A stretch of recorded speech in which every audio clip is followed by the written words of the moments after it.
Estamos entrando en el máximo solar y el sol no avisa con sirenas. Imagina esto. Estás en un día normal, 8:17 de la mañana. Vas en el bus. El GPS te marca una ruta rara. El pago con tarjeta tarda. Tu teléfono pierde señal por segundos. Y en redes empieza a circular la misma frase, en español e inglés. Tormenta geomagnética severa. Al principio suena como otra alarma más, hasta que alguien te manda un mensaje. Dicen que puede afectar satélites, internet, bancos. Y ahí te cambia la cara. Porque una cosa es ver auroras bonitas en TikTok y otra muy distinta es que el cielo toque la infraestructura que sostiene tu vida diaria. ¿Te has preguntado alguna vez qué pasaría si el sol, por unas horas, dejara de ser un fondo tranquilo y se convirtiera en un actor principal?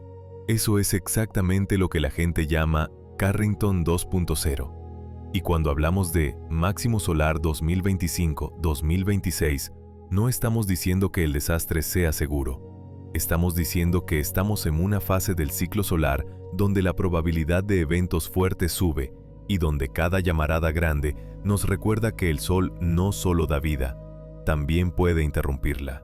Primero, pongamos el escenario sin fantasía. El sol no explota como en una película, pero sí tiene episodios de violencia real, erupciones solares y eyecciones de masa coronal. Una erupción solar es una liberación intensa de energía electromagnética, luz, rayos X, radiación que llega a la Tierra en minutos. Una eyección de masa coronal, en cambio, es una nube de plasma y campo magnético que puede viajar por el espacio y tardar entre 1 y varios días en alcanzarnos. Y aquí está la clave. El verdadero peligro para la tecnología no es solo la potencia, sino la orientación del campo magnético de esa nube cuando llega. Si engancha bien con el campo magnético terrestre, puede abrir una puerta enorme para que la energía se acople al sistema. Y entonces aparecen las tormentas geomagnéticas, corrientes inducidas en redes eléctricas, perturbaciones en comunicaciones, errores en navegación, daños acumulativos en satélites. ¿Ves por dónde va esto? No es misticismo, es física. Ahora, ¿por qué máximo solar? El Sol tiene un ciclo de actividad de unos 11 años, donde suben y bajan las manchas solares, las regiones activas, las erupciones. En el máximo hay más manchas y estadísticamente más eventos. Pero atención, esto es importante para que no caigamos en el clickbait barato. Que estemos cerca del máximo no significa que mañana seguro se apaga el mundo. Significa que el terreno está más cargado, como una temporada de tormentas. No puedes decir qué día caerá el rayo, pero sabes que el cielo está más dispuesto. Y ahora viene la historia que lo hizo legendario. 1859, el evento Carrington. En esa época no había satélites, no había redes eléctricas modernas, no había GPS, no había internet. Lo moderno era el telégrafo. Y aún así el impacto fue tan fuerte que los sistemas telegráficos fallaron. Algunos operadores reportaron chispas y se observaron auroras en latitudes inusualmente bajas. Piensa en esa imagen. Un planeta del siglo XIX, con tecnología mínima comparada con la nuestra. Y aún así la tormenta fue suficiente para dejar la sensación de que algo del cielo nos está golpeando. Ahora cambia el mapa mental. Hoy vivimos sobre una capa de satélites, cables submarinos, centros de datos, redes eléctricas interconectadas, logística sincronizada, pagos digitales, navegación automática. Es decir, somos infinitamente más capaces y también más dependientes. ¿Y qué sería Carrington 2.0 en términos modernos? Sería una combinación de factores. Una eyección de masa coronal muy rápida y muy densa, con una orientación magnética desfavorable para la Tierra, llegando y acoplándose con fuerza. El resultado no sería un apocalipsis, pero sí podría ser un evento de impacto sistémico. ¿Qué significa eso? Que no es solo se cae Instagram, es que se pueden encadenar fallos. Satélites degradados, comunicaciones de alta frecuencia afectadas, navegación con errores, algunas protecciones de red disparándose, transformadores recalentándose por corrientes inducidas, vuelos polares desviados por radiación y comunicaciones, y sobre todo, una presión enorme sobre los operadores de red para mantener el sistema estable. Lo que más asusta no es un fallo aislado, es la cascada. Déjame aterrizarlo con ejemplos que tú conoces. Cuando usas GPS, no estás usando el aire, estás usando señales de satélites que son débiles cuando llegan a tu receptor y que pueden ser distorsionadas por la ionosfera. En tormentas geomagnéticas fuertes, la ionosfera se vuelve más turbulenta y eso puede aumentar errores de posicionamiento o pérdidas momentáneas. En aviación, muchas rutas y sistemas dependen de comunicaciones y navegación confiables. En tormentas fuertes, algunas rutas, sobre todo en latitudes altas, pueden necesitar ajustes por comunicaciones y por incremento de radiación de partículas. En satélites, la atmósfera superior puede hincharse por el calentamiento, aumentando el arrastre. Eso complica órbitas bajas y puede incrementar el riesgo de reentrada o de ajustes orbitales, además del estrés eléctrico por cargas. Y en tierra, las corrientes geomagnéticamente inducidas pueden colarse por líneas largas y afectar transformadores. No porque se quemen como papel en un segundo, sino porque sufren saturación, calentamiento, daño acumulativo y en algunos casos, fallos serios. ¿Te das cuenta de lo distinto que suena esto comparado con la fantasía de «¿el sol nos mata»? Aquí el sol no mata directamente, desordena nuestra máquina. Ahora te pregunto algo incómodo. Si mañana te dijeran, hay probabilidad de tormenta severa en 24, 48 horas, ¿qué harías tú? ¿Nada? ¿Guardarías algo de efectivo? ¿Cargarías baterías? ¿Descargarías mapas offline? La mayoría de personas ni siquiera sabe que existe un pronóstico espacial. Y sin embargo, existe. Porque el clima espacial se monitorea igual que el clima atmosférico. Se observan regiones activas en el Sol. Se mide el viento solar. Se detectan eyecciones. Se estima su llegada. Pero aquí viene el detalle que explica el miedo. A diferencia de un huracán, donde puedes ver la estructura y predecir trayectoria con cierta precisión, en una CME el factor crítico, la orientación del campo magnético al llegar, no siempre se conoce con seguridad hasta que está muy cerca. Es como saber que viene una ola grande, pero no saber si romperá justo contra tu puerta o un poco más al lado hasta casi el final. Y por eso el máximo solar se vuelve una narrativa perfecta para YouTube, porque combina dos cosas que la gente siente en el cuerpo. Primero, la belleza, auroras, cielos verdes, fotos increíbles. Segundo, la vulnerabilidad moderna. Todo depende de electricidad y satélites. Es un miedo elegante. No es monstruo, no es guerra, no es algo humano. Es una estrella haciendo lo que hace una estrella, expulsar energía. Pero ojo, no todo es pánico. Hay una razón por la que los científicos y operadores hablan de esto con seriedad, no con histeria, porque hay mitigación. Las redes eléctricas pueden operar con protocolos para reducir carga y proteger equipos si hay alerta. Los satélites pueden entrar en modos seguros, las aerolíneas pueden ajustar rutas, y las agencias que monitorizan el sol pueden emitir avisos. La preparación no elimina el riesgo, pero cambia el resultado. La diferencia entre un susto caro y una catástrofe larga puede estar en decisiones tomadas horas antes. Y aquí te lanzo una pregunta de vida real. ¿Cuánta gente crees que toma en serio una advertencia que no trae lluvia, ni fuego, ni viento visible, sino tormenta geomagnética? Esa invisibilidad es parte del peligro. Entonces, ¿qué vamos a hacer en este documental? En la segunda parte vamos a bajar al terreno técnico, pero de forma clara. ¿Cómo se forma una CME? ¿Qué son las clases de llamaradas? ¿Qué significa cuando se habla de tormentas severas? ¿Por qué algunas producen auroras espectaculares y otras golpean más las redes? ¿Cómo se mide el riesgo y qué señales de alerta existen antes del impacto? Y en la tercera parte vamos a meternos en el escenario Carrington 2.0 con frialdad. ¿Qué podría fallar primero? ¿Qué se recupera rápido? ¿Qué tardaría más? ¿Qué es mito y qué es plausible? ¿Y qué puedes hacer tú? No para vivir en pánico, sino para estar preparado sin convertirlo en paranoia. Quédate con esta idea, porque es el verdadero gancho.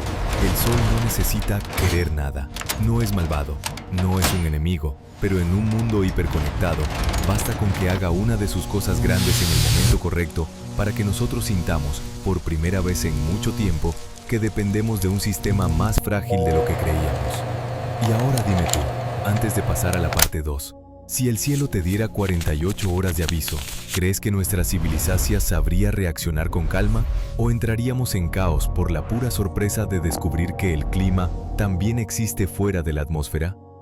Si en la primera parte te mostré el porqué del miedo y la comparación con Carrington, ahora vamos a lo que de verdad separa el mito de la realidad. ¿Cómo se fabrica una tormenta solar capaz de alterar tecnología en la Tierra? ¿Qué señales reales se observan antes de que golpee? ¿Y por qué a veces vemos auroras preciosas sin grandes daños y otras veces el impacto es más silencioso, pero más peligroso? Empecemos por el motor. El Sol es una esfera de plasma con un campo magnético que se retuerce, se estira y se rompe. Las manchas solares no son manchas, son regiones donde el campo magnético es muy intenso y la superficie está algo más fría. Ahí se acumula tensión magnética como si fueran gomas elásticas gigantes. Cuando esas líneas de campo se reconfiguran de forma súbita, un proceso llamado reconexión magnética, liberan energía, y esa energía puede salir de dos formas principales: una llamarada, flare, y una eyección de masa coronal, CME. A veces vienen juntas, a veces no. Y aquí está el punto clave: la llamarada te puede afectar rápido, radiación electromagnética en minutos, pero la CME es la que suele traer el golpe geomagnético grande horas o días después. ¿Has visto alguna vez esos gráficos donde clasifican las llamaradas como A, B, C, M y X? Esa escala se basa en la intensidad de rayos X medida cerca de la Tierra. Suena simple, cuanto más fuerte, peor, pero la realidad es más traicionera. Una llamarada X no garantiza una tormenta geomagnética severa si no va acompañada de una CME efectiva para la Tierra, o si la CME no viene con la orientación magnética correcta para acoplarse con nuestro campo. Y al revés, una CME bien dirigida y bien orientada puede ser muy problemática incluso si el espectáculo mediático se centra menos en la clase de flare. O sea, no te fijes solo en X-class, fíjate en CME y su campo magnético. Ahora, ¿qué es exactamente una CME? Imagina una burbuja de plasma cargado y campos magnéticos, expulsada desde la corona solar. No es una nube de gas cualquiera. Lleva dentro un campo magnético propio, como un paquete enrollado. Viaja por el viento solar. Puede tardar desde menos de un día, si es muy rápida, hasta varios días. ¿Qué ocurre cuando llega? Choca contra la magnetosfera terrestre, la comprime, la sacude y puede inyectar energía en el sistema geomagnético. Esa energía se transforma en corrientes y perturbaciones que afectan la ionosfera y las corrientes en la superficie terrestre. Y ahí aparecen tres piezas de dominó: satélites, comunicaciones, navegación y redes eléctricas. Pero aún falta el ingrediente malo: la orientación del campo magnético de la CME. Para que el acoplamiento sea fuerte, suele ser crítico que el componente del campo magnético interplanetario, IMF, apunte hacia el sur respecto al campo terrestre. Se habla mucho del BZ negativo. ¿Por qué? Porque así se abre la puerta del escudo magnético y entra más energía. Si el IMF llega con orientación norte, puede haber impacto, sí, pero menos acoplamiento. Y aquí está lo irritante. Esa orientación no se conoce con certeza total hasta que la nube está muy cerca, medida por sondas en el punto L1 entre el Sol y la Tierra. Es decir, puedes saber que viene una CME, pero el nivel final de peligro puede confirmarse tarde.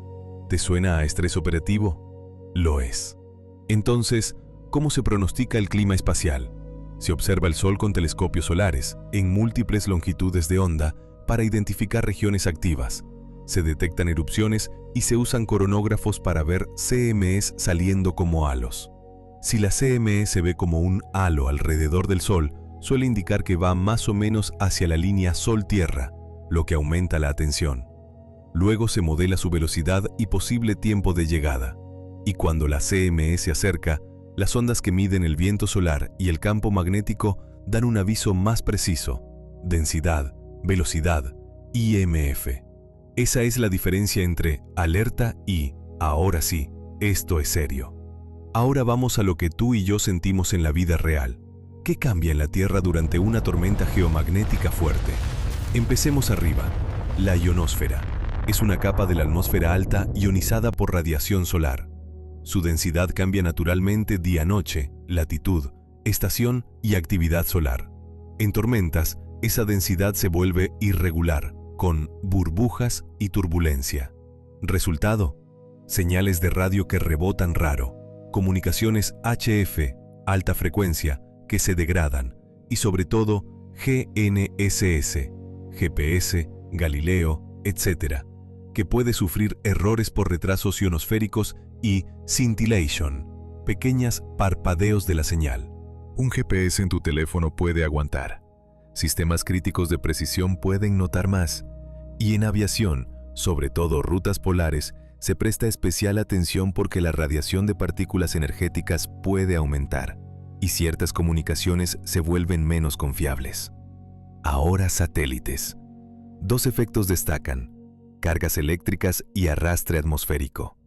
Durante tormentas, partículas energéticas pueden cargar superficies de satélites, provocando descargas electrostáticas que dañan electrónica o crean fallos temporales. Y cuando la termósfera se calienta, se expande. Hay más densidad a altitudes donde orbitan satélites bajos, aumentando el drag. Eso significa que satélites en órbita baja pueden perder altitud más rápido, requieren correcciones y objetos basura espacial cambian su comportamiento. ¿Por qué esto importa? Porque el espacio ya está congestionado y una atmósfera hinchada puede alterar predicciones de colisión y obligar a maniobras preventivas. Es el tipo de problema invisible que no se ve en una aurora, pero que le quita el sueño a operadores. Y ahora el punto más terrestre: redes eléctricas. ¿Cómo puede el sol afectar un transformador en una ciudad? Por inducción. Cuando el campo magnético terrestre cambia rápidamente, induce corrientes en conductores largos, líneas de transmisión, tuberías, cables. Se llaman corrientes geomagnéticamente inducidas, GIC. No necesitas un rayo. Es como si el planeta entero se convirtiera en un generador gigante por unas horas. Estas corrientes pueden entrar en transformadores, saturar núcleos, generar calor, armónicos y estrés. El peligro no siempre es un boom inmediato. A veces es degradación, daños acumulativos o fallos en condiciones ya tensas. En casos fuertes, puede haber apagones regionales si protecciones disparan o si equipos críticos se ven comprometidos. Y el problema grande es el tiempo de recuperación de ciertos equipos. Algunos transformadores grandes no se reemplazan en un día. La logística puede ser lenta si el daño es amplio. No es seguro que ocurra, pero es el tipo de riesgo que se planifica porque el costo potencial es alto. Ahora, la pregunta que todo el mundo hace: ¿entonces se cae el Internet? Aquí hay que ser precisos. Internet no es una cosa única, es una red de redes. Los cables submarinos de fibra óptica, por ejemplo, no queman por radiación solar, pero la infraestructura que alimenta repetidores, estaciones, centros de datos, routers y sobre todo la energía eléctrica sí puede verse afectada si hay apagones o fallos. Además, satélites de comunicaciones pueden degradarse y ciertos sistemas de sincronización y navegación pueden tener problemas. Lo más probable en eventos moderados es degradación y molestias. En eventos extremos, el escenario depende de la región, la resiliencia de la red eléctrica y la preparación. Así que la respuesta honesta no es sí o no, sino el riesgo principal pasa por energía y por satélites, y eso puede traducirse en interrupciones en cascada. Entonces, ¿por qué a veces vemos auroras espectaculares sin catástrofe? Porque una aurora es principalmente el resultado visible de partículas guiadas por el campo magnético hacia las regiones polares, excitando la atmósfera. Es una señal de que hay energía entrando, sí, pero el impacto tecnológico depende de muchos factores: velocidad de cambio del campo, duración, orientación del IMF, estado de las redes, latitud geomagnética, conductividad del suelo, configuración de la infraestructura. Dos tormentas con la aurora similares pueden tener impactos distintos. Es como dos tormentas de lluvia. Ambas mojan, pero una puede causar inundación si el suelo está saturado y la ciudad mal drenada. Y aquí viene la parte que me interesa contigo, como espectador. ¿Te das cuenta de que el peligro real no siempre se ve? La aurora es hermosa y visible. Las GIC, el error GNSS, el estrés satelital, el arrastre atmosférico, son invisibles. Eso hace que el público se relaje o se asuste de más, dependiendo del titular. Por eso hablar de Carrington 2.0 requiere disciplina. Ni negarlo como si fuera imposible, ni venderlo como si fuera seguro mañana. En la parte 3 vamos a hacer lo que a mí me gusta. Un mapa de impacto, con cabeza fría. Vamos a ordenar prioridades. ¿Qué se afecta primero? ¿Qué se recupera rápido? ¿Qué es mito? ¿Qué es plausible? Y también, algo que casi nadie te dice claramente. ¿Qué medidas toman realmente operadores y agencias en un evento severo? ¿Y qué pequeñas acciones prácticas tiene sentido hacer tú sin caer en paranoia? Porque si el máximo solar nos enseña algo, es esto. El sol no avisa con sirenas, avisa con datos. Y el mundo moderno depende de que sepamos leerlos a tiempo. Ahora sí, vamos a la pregunta que todos tienen en la cabeza cuando oyen Carrington 2.0. ¿No puede pasar?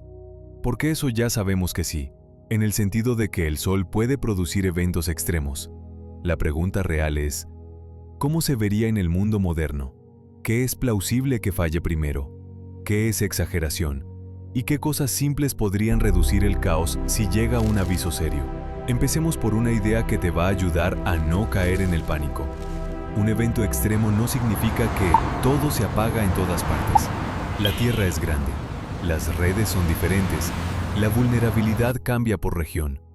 La severidad depende de la latitud geomagnética, de la conductividad del terreno, del diseño de la red eléctrica, de cuántos transformadores grandes operan cerca de sus límites, de la preparación del operador y de si el evento viene como un golpe breve o como una tormenta larga.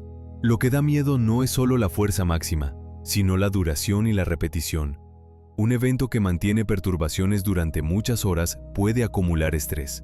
Y aquí viene el punto. En un evento severo, lo más probable es que veas una mezcla de degradación, fallos puntuales y medidas preventivas, más que una película apocalíptica perfecta. Entonces, ¿qué sería lo primero en sentirse? Probablemente la navegación y comunicaciones en ciertas condiciones.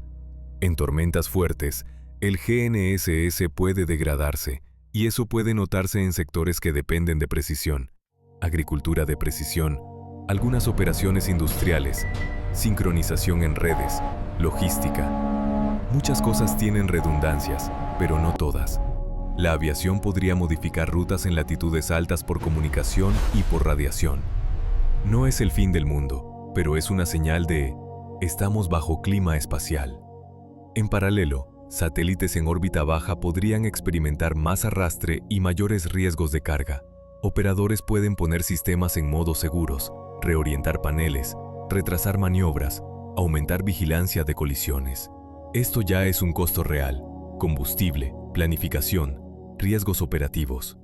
Y ahora pasamos a lo más sensible: electricidad. Aquí hay que ser muy exactos. No es que el sol electrocute la red directamente como un rayo. Es inducción. Cambios rápidos del campo magnético inducen corrientes en líneas largas. Esas corrientes pueden saturar transformadores, causar armónicos, calentamiento, vibración, disparo de protecciones. Los operadores no son espectadores. Cuando hay alertas fuertes, pueden aplicar procedimientos de mitigación, reconfigurar la red, reducir carga en rutas vulnerables, evitar operar equipos al límite, posponer mantenimientos críticos, activar reservas. Esto puede provocar apagones preventivos o cortes localizados, pero precisamente para evitar un daño peor. Aquí te pregunto, ¿preferirías un apagón controlado de 2 horas o un fallo dañino que deje una región sin transformadores críticos durante semanas? Ahí está la lógica de la mitigación. El escenario más temido, el que hace que Carrington 2.0 suene como pesadilla, es el daño significativo a transformadores grandes y equipos de alta tensión en una escala amplia. No porque sea inevitable, sino porque su reemplazo puede tardar. Si solo se dañan unos pocos, hay planes. Si se dañan muchos a la vez, la logística se vuelve compleja. Por eso la defensa real no es rezar, es diseño, protección, monitoreo y procedimientos. La diferencia entre un susto caro y un problema largo se decide en ingeniería y operación, no en titulares. ¿Y el Internet? Aquí vamos a desmontar el mito con precisión. La fibra óptica en sí no se quema por una tormenta geomagnética.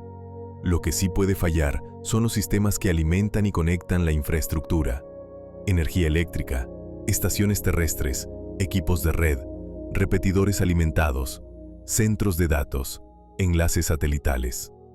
En un evento severo podría haber degradación de servicios, caídas temporales, saturación por pánico, gente llamando, posteando, recargando. Y si hay apagones regionales, parte del Internet regional cae porque se apagan routers, antenas, equipos. Pero la red global no se rompe para siempre por una sola tormenta. Lo que puede ocurrir es una combinación de interrupciones por energía y problemas de servicios que dependen de GPS para sincronización y tiempo. Eso es importante. Mucha infraestructura usa timing preciso. Si GNSS se degrada, hay sistemas que cambian a relojes internos, redundancias, pero si el evento es largo o intenso, el margen se reduce. Ahora hablemos del pánico humano, porque en un evento real, el factor social pesa. ¿Qué ocurre cuando la gente ve auroras en lugares donde nunca las vio y al mismo tiempo empieza a fallar el móvil o el GPS? La mente conecta puntos y se dispara la ansiedad. En redes se multiplica el rumor. Apagón total. Se cayó la bolsa. Nos atacan. El mayor enemigo del manejo de crisis es la desinformación. Por eso, si algún día hay un aviso serio, la comunicación pública clara es tan importante como la ingeniería, porque la gente preparada se comporta distinto de la gente sorprendida. Entonces, ¿qué se puede hacer sin caer en paranoia? Te lo digo como acciones sensatas, no como kit apocalíptico. Primero, tener cargadores y baterías listos, como harías ante una tormenta normal. Segundo, descargar mapas offline si dependes de GPS. Tercero, tener una pequeña reserva de efectivo, porque si caen terminales de pago o hay cortes, el efectivo vuelve a ser útil por un rato.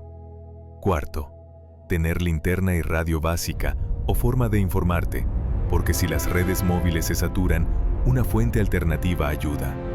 Quinto, si trabajas en algo crítico, logística, salud, energía, IT, entender los protocolos de tu organización. Esto no es miedo, es cultura de resiliencia. Es como ponerse el cinturón, no porque esperas chocar hoy, sino porque es racional. Ahora, para cerrar el tema, Máximo Solar 2025-2026, hagamos una distinción que casi nadie explica bien. Máximo Solar no significa un día concreto de catástrofe. Significa un periodo donde hay más probabilidad de eventos. Puede haber semanas tranquilas y luego un episodio fuerte. Puede haber muchas tormentas moderadas que solo dan auroras y pequeñas molestias. Puede haber una muy fuerte que obligue a mitigación. El drama está en la incertidumbre. Y esa incertidumbre es inevitable porque el Sol no es un reloj.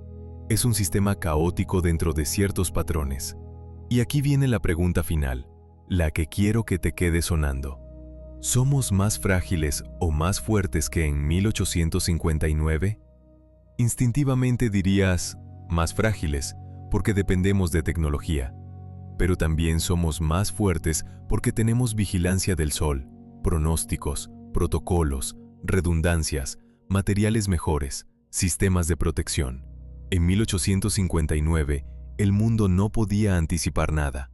Hoy, el mundo puede ver regiones activas, detectar erupciones, estimar tiempos de llegada, medir el viento solar antes del impacto final. La clave es si usamos esa capacidad con disciplina. Así que cuando escuches Carrington 2.0 durante este Máximo Solar, quiero que te hagas una sola pregunta inteligente en lugar de caer en miedo o burla. ¿Qué dice el pronóstico espacial real? ¿Qué medidas se están tomando? ¿Y qué parte del sistema es más vulnerable donde yo vivo? porque la verdad no está en nos morimos, ni en no pasa nada. La verdad está en un punto incómodo. El sol puede darnos un recordatorio fuerte, y la diferencia entre caos y resiliencia dependerá de preparación, comunicación y decisiones técnicas tomadas a tiempo. Y si te llevas solo una idea de este documental, que sea esta: el cielo no es solo un paisaje, es un entorno. Y en el mismo entorno donde nacieron nuestras auroras más bellas, también existe la posibilidad de la interrupción más silenciosa. La pregunta no es si el sol puede hacerlo. La pregunta es si nosotros, como civilización, sabemos responder sin convertir un fenómeno natural en un colapso innecesario.